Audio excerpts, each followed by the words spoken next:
என்னமோ தெரியல, உன்னோட ஞாபகம் மட்டும்தான் இப்போ எல்லாம் என்னோட மனசுல ஓடிக்கிட்டே இருக்கு. எப்போ உன்னை பார்ப்பேன், எப்போ உன் கை கோர்ப்பேன். என் மனசு புரிஞ்சுக்கலையா இல்ல புரிஞ்சுக்கிட்டு புரியாத மாதிரி நடிக்கிறியா? சில நேரம் மனசுக்கு நெருக்கமா வந்து சந்தோஷப்படுத்துறேன், சில நேரம் என்னை விட்டு ரொம்ப தூரம் விலகி போய் காயப்படுத்துறேன். ஏன் இப்படி செய்யற?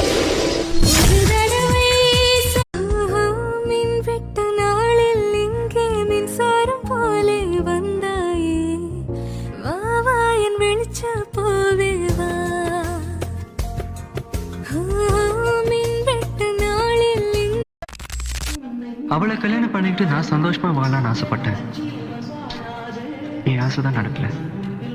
அவளாவது ஆசைப்பட்டவனை கல்யாணம் பண்ணிக்கிட்டு சந்தோஷமா வாழட்டு.